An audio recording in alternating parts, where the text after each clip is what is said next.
La formidable compétition, due au poids de l'économie allemande elle-même et au fort volume des importations, requiert une politique commerciale adaptée, appuyée d'une approche budgétaire ambitieuse, visant à la conquête d'une part de marché réelle, à hauteur au moins de 20% de son propre chiffre d'affaires en France même.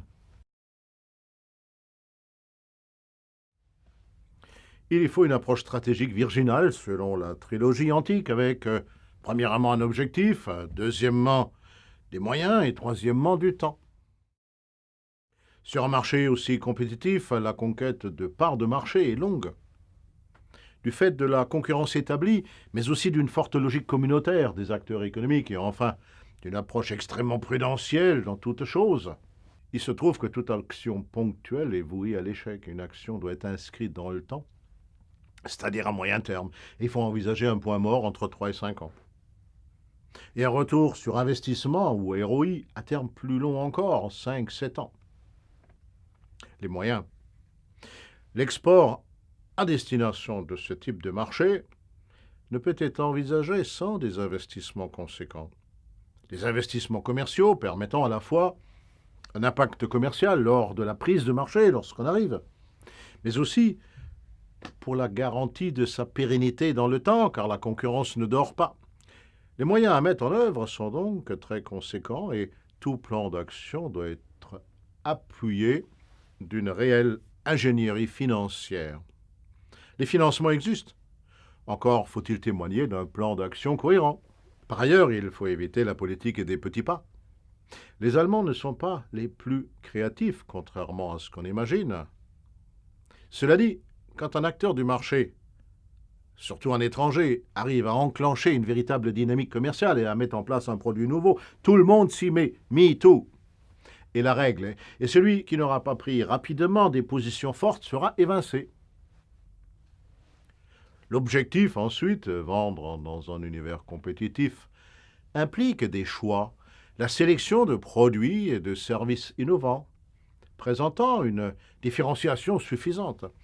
Rien ne sert de venir avec une offre large, une brassée de savoir-faire génériques qui ne sont que dilutions d'identité, et perçues comme un manque de spécialisation. Enfin, il faut viser l'accès du client le plus aval possible, afin de maîtriser le marché et de garantir le futur. Concrètement, au lieu de passer par des intermédiaires commerciaux, il vaut mieux essayer de cibler le client final, surtout quand il s'agit de l'industrie et de la grande distribution, qui sont des grands comptes par essence. Et la prospection cross-border, c'est-à-dire transfrontalière, peut se pratiquer dans tous les cas. Mais il faut prendre en compte un certain nombre de paramètres, la valeur unitaire des commandes et la récurrence. Donc cibler des grands comptes. L'aspect linguistique est également important.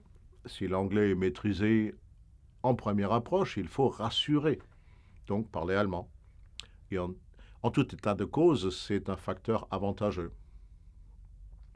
Il faut aussi maîtriser la stratégie de négociation et les tactiques de négociation locale. Une négociation peut se décomposer en deux phases. En Allemagne, tout d'abord, l'engagement, on présente directement son offre, puis on passe à la vente. C'est une vente orientée produit, sans questionnement préalable. Il n'y a donc pas de négociation en 4 phases, comme en France, les fameux 4C, contact, connaître, convaincre, conclure. Les deux premières phases sont totalement éludées. On salue et on passe à l'argumentaire, à la Präsentation, comme disent les Allemands. Et, dernière condition, il faut optimiser la communication quotidienne par l'implantation d'une antenne pour que le client puisse commander et être rassuré à cet égard.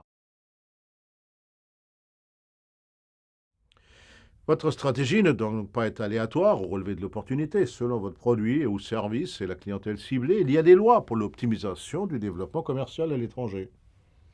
Voyons donc comment se positionner sur l'échiquier stratégique et qui est constitué des 4 axes. L'axe produit tout d'abord, puis l'axe clientèle, l'axe financier ensuite et enfin l'axe service. Lorsqu'on a un produit simple à destination d'une clientèle de petits comptes et que la valeur unitaire des commandes est faible, on ne peut pas assurer une logistique soi-même. On n'a pas d'autre choix que de passer par des distributeurs, justement pour la question logistique. Par contre, si le produit est à destination de comptes moyens ou grands, et s'il y a une augmentation de la valeur unitaire des commandes, il en découle une plus forte sensibilité au prix de la part du client, et par conséquent l'envie d'éviter les marges des distributeurs. On pourra alors recourir utilement aux agents commerciaux.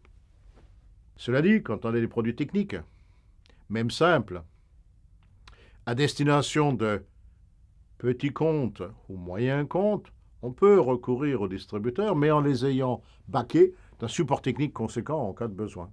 Si les mêmes produits sont à destination de grands comptes, on peut imaginer fonctionner avec des agents, mais tout en leur assurant également un minimum de support technique.